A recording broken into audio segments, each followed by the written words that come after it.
Breaking news చూస్తున్నారు. కేరళలో వర్షం దంచికొడుతోంది. అయితే లాస్ట్ 3 డేస్ నుంచి కూడా కేరళలో వర్షం కురుస్తూనే ఉంది. దీంతో కేరళలోని 11 జిల్లాలకు రెడ్ అలర్ట్ కూడా జారీ చేశారు. అదేవిధంగా స్కూల్స్లకి కూడా ఏవైతే స్కూల్స్ ఉంటాయో అక్కడ కూడా పిల్లలకు కూడా హాలిడేస్ కూడా ప్రకటించారు. అయితే కేరళలోని 11 జిల్లాలకు రెడ్ అలర్ట్ ప్రకటించారు అక్కడి అధికారులు. ఇదే నేపథ్యంలో లాస్ట్ 3 డేస్ నుంచి కూడా కేరళలో ఫుల్గా వర్షాలు కురుస్తున్నాయి. అండ్ ఆల్సో నైరుతి ఋతుపవనాలు కూడా కేరళని తాకాయి. అదేవిధంగా తెలుగు రాష్ట్రాల్లో కూడా ఇదే విధంగా వర్షాలు కురిసే అవకాశం కూడా కనిపిస్తుంది. అయితే కేరళలోని 11 జిల్లాలకు రెడ్ అలర్ట్ ప్రకటించారు. మరో మూడు జిల్లాలకు కూడా ఆరెంజ్ అలర్ట్ జారీ చేశారు. ఇడుక్కి, ఎర్నాకుళం, తిరువనంతపురంలో భారీగా వర్షాలు కురుస్తున్నాయి. 10 జిల్లాల్లో స్కూళ్లకు సెలవులు కూడా ప్రకటించారు. 50 నుంచి 60 కిలోమీటర్ల వేగంతో కూడా గాలులు వీస్తున్నాయి. అదేవిధంగా నైరుతి తోడైన బంగాళాఖాతంలో అల్పపీడనం కూడా ఏర్పడింది. దీంతో కేరళ అదేవిధంగా మహారాష్ట్రలో కూడా భారీ వర్షాలు కురుస్తున్నాయి. అదేవిధంగా చాలా వరకు కూడా కేరళలో కొన్ని జిల్లాల్లో కూడా రైళ్లపై కూడా రైళ్ల పట్టాలపైన కూడా చెట్లు విరిగిపడిన పరిస్థితి కనిపిస్తోంది. సో ఈ నేపథ్యంలో కొంతవరకు కూడా అంతరాయం ఏర్పడింది. అదేవిధంగా మహారాష్ట్రలో చూసుకుంటే మహారాష్ట్రలో కూడా ఇదే విధంగా వర్షం బీభత్సం సృష్టిస్తుంది. పూణే పరిసర ప్రాంతాల్లో రోడ్లన్నీ కూడా హైవేస్ కావచ్చు, అదేవిధంగా రోడ్స్ కావచ్చు, ఇవన్నీ కూడా రోడ్లపైన అంతటా కూడా వరద నీరు వచ్చి చేరింది. రోడ్లపైకి మొత్తం మీద చెట్లు, దాంతోపాటు చెట్లు వచ్చి పడిపోవడంతో అక్కడే ఉన్న కొన్ని కార్లు కూడా ఆ వరద ప్రవాహానికి కార్లు కూడా కొట్టుకుపోయాయి. ఎక్కడి పడితే అక్కడ చెట్ల కొమ్మలు కూడా రోడ్లపైన విరిగిపడ్డాయి. దీంతో ట్రాఫిక్కి తీవ్ర అంతరాయం కలిగింది. అదేవిధంగా ఉదయాన్నే లేచి ఆఫీస్కి వెళ్ళే వాళ్ళు కూడా ఎన్నో ఇబ్బందులను ఫేస్ చేస్తున్నారు. అదేవిధంగా భీమా నది పరివాహక ప్రాంతాల్లో కూడా భారీ వరద వచ్చినట్లు కూడా ఇప్పటికే మనకు వచ్చిన సమాచారం. అయితే మే అంతటా కూడా ఎండలు వస్తాయి. ఎండలను ఎలా ఫేస్ చేయాలని కూడా చాలా మంది భయపడ్డాము. మనమందరం కూడా ఈసారి మేలో గతంతో పోల్చుకుంటే మేలో ఎండలు, ఉష్ణోగ్రతలు కూడా భారీ స్థాయిలో నమోదవుతాయి అంటూ కూడా అప్పట్లో చాలా పెద్ద మొత్తంలో వార్తలు నడిచాయి. కానీ నైరుతి ఋతుపవనాలు మాత్రం కాస్త తొందరగానే వచ్చేసాయి. మే అంతటా కూడా మనం ఈ నెల అంతటా కూడా కాస్త రివైండ్ చేసి చూసుకుంటే మే స్టార్టింగ్ నుంచి కూడా ఇవాల్టి వరకు కూడా కంటిన్యూస్గా వారంలో అట్లీస్ట్ 3 రోజులైనా వర్షం పడుతుంది ప్రతి చోట. ఇటు తెలుగు రాష్ట్రాల్లో కావచ్చు, లేదా ఇతర రాష్ట్రాల్లో కూడా మే 1 నుంచి కూడా అట్లీస్ట్ 3 to 2 days అన్న వర్షం కురుస్తూనే ఉంది. సో మే అంతటా కూడా వాతావరణం దేశం అంతటా కూడా చల్లగా మారిపోయిందని చెప్పుకోవచ్చు. ఉష్ణోగ్రతలు కూడా తగ్గుతూ వచ్చాయి. సో ప్రజెంట్ కేరళలో నైరుతి ఋతుపవనాలు తాకడంతో ఇప్పటికే కేరళలో వర్షం దంచుకొడుతోంది. లాస్ట్ 2 days నుంచి కూడా కంటిన్యూస్గా అక్కడ వర్షం పడుతుంది. అండ్ రాబోయే మరో 3 రోజులు కూడా ఇలానే వర్షాలు కురిసే అవకాశం ఉన్నట్లు కూడా వాతావరణ శాఖ వెల్లడించింది. అయితే భారీ వర్షాలతో ఈదురు గాలులతో కూడిన వర్షం కురుస్తుంది. ఉరుములు మెరుపులతో కూడిన వర్షం కూడా కురుస్తుంది. దీంతో కేరళలోని 11 జిల్లాలకు రెడ్ అలర్ట్ జారీ చేశారు. అవసరమైతే తప్ప బయటికి రావద్దని కూడా అధికారులు సూచిస్తున్నారు. అండ్ ఆల్సో కంపల్సరీ కూడా ఖచ్చితంగా ప్రతి ఒక్కరూ ఇంట్లోనే ఉండాలి, బయటికి రాకూడదు, ఏదైనా ఎమర్జెన్సీ ఉంటే తప్ప బయటికి రాకూడదు అని చెప్పి కూడా ఆదేశాలు జారీ చేశారు. అదేవిధంగా అధికారులను కూడా అప్రమత్తం చేశారు. ఎందుకంటే గతంలో కూడా ల్యాండ్ స్లైడ్ జరిగిన ఘటన కూడా మనం చూసాము. సో అధికారులను కూడా అలర్ట్ చేసింది కేరళ ప్రభుత్వం. రాబోయే మరో 3 రోజుల్లో కూడా సేమ్ ఇలానే వర్షాలు కురిసే అవకాశం కనిపిస్తుంది. అయితే ఆల్మోస్ట్ గా 11 జిల్లాలకు రెడ్ అలర్ట్ జారీ చేశారు. ఇంకా 3 జిల్లాలకు కూడా ఆరెంజ్ అలర్ట్ జారీ చేశారు వాతావరణ శాఖ. ఇడుక్కి, ఎర్నాకుళం, తిరువనంతపురంలో కూడా భారీగా వర్షాలు కురుస్తున్నాయి. ఈ నేపథ్యంలో వర్షాలు కురుస్తున్న నేపథ్యంలో స్కూళ్లకు కూడా హాలిడేస్ ప్రకటించారు. సో ఇక తెలుగు రాష్ట్రాల విషయానికి వస్తే నైరుతి ఋతుపవనాలు ఇవాళ దేశంలోని పలు ప్రాంతాలకు విస్తరించాయి. పశ్చిమ మధ్య, తూర్పు మధ్య అరేబియా సముద్రంతో పాటు కొన్ని ప్రాంతాలకు, కర్ణాటకలోని కొన్ని ప్రాంతాలకు, గోవా అంతటా, మహారాష్ట్రలోని కొన్ని ప్రాంతాలకు, పశ్చిమ మధ్య, ఉత్తర బంగాళాఖాతంలో మరికొన్ని ప్రాంతాలు, అదేవిధంగా మిజోరాంలోని కొన్ని ప్రాంతాలు, మణిపూర్, నాగాలాండ్లోని కొన్ని ప్రాంతాలకు కూడా నైరుతి ఋతుపవనాలకు విస్తరించాయని కూడా హైదరాబాద్ వాతావరణ శాఖ కేంద్రం కూడా వెల్లడించింది.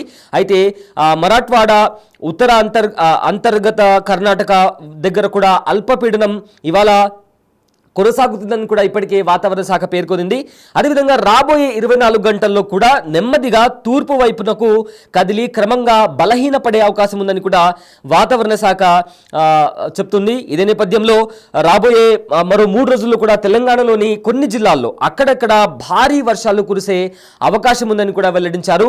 ఈ 3 రోజులు రాష్ట్రంలోని అన్ని జిల్లాల్లో 30 నుంచి 40 కిలోమీటర్ల వేగంతో ఈదురు గాలులతో కూడిన వర్షాలు అక్కడక్కడ కురిసే అవకాశం ఉందని కూడా ఇప్పటికే వాతావరణ శాఖ వెల్లడించింది.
ఎస్, మంగళవారం నాటికి అంటే రేపు పశ్చిమ మధ్య బంగాళాఖాతం ఆనుకొని ఉన్న ఉత్తర బంగాళాఖాతంలో అల్పపీడనం ఏర్పడనున్న నేపథ్యంలో రాష్ట్రంలో రానున్న 3 రోజులు అక్కడక్కడ భారీ వర్షాలు కూడా కురిసే అవకాశం ఉందని కూడా డిజాస్టర్ మేనేజ్మెంట్ డిపార్ట్మెంట్కి సంబంధించిన మేనేజింగ్ డైరెక్టర్ కూడా వెల్లడించారు.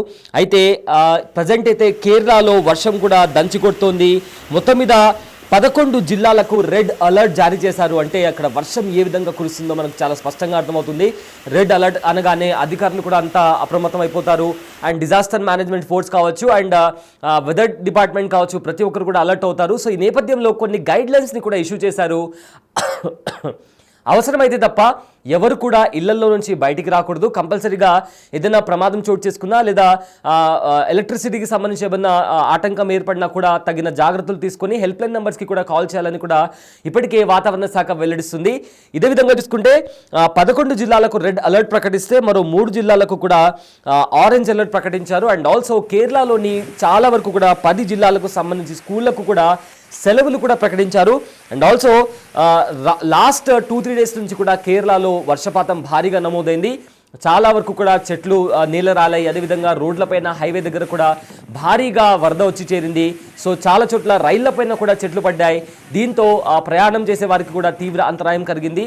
రైళ్లను కూడా కొన్ని వాటిని డిలే చేస్తే కొన్ని వాటిని కొంతసేపటి వరకు ఆపేయడం జరిగింది. సో ప్రజెంట్ కేరళలో పరిస్థితి అయితే వర్షం కారణంగా వర్షం దంచుకొట్టున్న నేపథ్యంలో చాలా వరకు కూడా రెడ్ అలర్ట్ ప్రకటించారు. అయితే 50 నుంచి 60 కిలోమీటర్ల వేగంతో ఈదురు గాలులు కూడా వీస్తున్నాయి. నైరుతి తోడైన బంగాళాఖాతంలో అల్పపీడనం ఏర్పడింది. అయితే దీంతో కేరళ, మహారాష్ట్రలో కూడా భారీ వర్షాలు కురుస్తున్నాయి. మొత్తం మీద మహారాష్ట్రలో కూడా, సో ప్రజెంట్ కేరళలోనే కాదు మహారాష్ట్రలో కూడా లాస్ట్ 1 వీక్ బ్యాక్ మనం చూసుకుంటే కర్ణాటకలో ఏ విధంగా వర్షం కురిసింది, బెంగళూరులో ఇలాంటి పరిస్థితులు నెలకొన్నాయి. జనాలు ఎలాంటి అవస్థలు ఎదుర్కొన్నారు, ఎలాంటి ప్రాబ్లమ్స్ని ఫేస్ చేశారని కూడా మనం చూసాము. సో ప్రజెంట్ కేరళలో కూడా అలాంటి సిచ్యువేషన్ నెలకొంది. ఏకంగా కేరళలో రెడ్ అలర్ట్ కూడా ప్రకటించింది వాతావరణ శాఖ. మహారాష్ట్రలో కూడా ఇదే పరిస్థితి. సో కేరళ, మహారాష్ట్ర, కర్ణాటక, సో రాబోయే రోజుల్లో కూడా తెలుగు రాష్ట్రాల్లో కూడా వర్షాలు కురిసే అవకాశం ఉంది. అయితే గోవాలో కూడా లాస్ట్ 1 వీక్ బ్యాక్ కూడా మనం చూసాము ఏ రకంగా వర్షం బీభత్సం సృష్టించిందో. సో మొత్తం మీద నైరుతి రుతుపవనాలు కాస్త తొందరగానే వచ్చాయి. బంగాళాఖాతంలో ఏర్పడిన అల్పపీడనం కారణంగా జూన్లో రావాల్సిన నైరుతి రుతుపవనాలు మేలోనే రావడం అనేది మనమందరం గుర్తించాల్సిన విషయం. సో మొత్తం మీద ప్రజెంట్ కేరళలో అయితే వాతావరణ శాఖ రెడ్ అలర్ట్ ప్రకటించింది. సో మరో 2 రోజుల్లో అంటే ఇవాళ కూడా తెలుగు రాష్ట్రాల్లో కూడా వర్షాలు కురిసే అవకాశం కనిపిస్తుంది. సో రాబోయే 1 వీక్ కూడా చాలా కొన్ని జిల్లాల్లో భారీ వర్షాలు కురిస్తే మరికొన్ని జిల్లాల్లో మోస్తారు వర్షాలు కురిసే అవకాశం ఉన్నట్లు కూడా ఇప్పటికే వాతావరణ శాఖ వెల్లడించింది.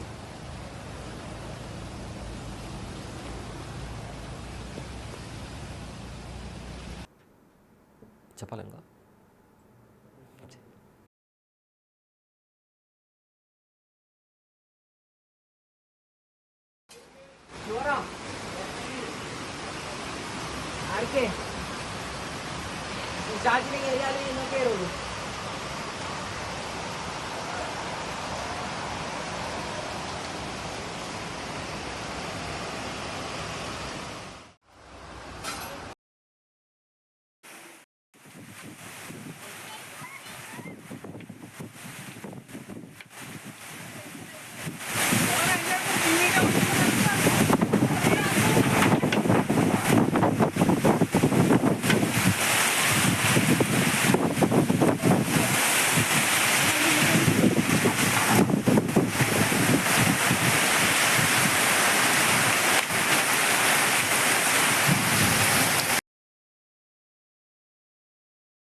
Charging area no quiero.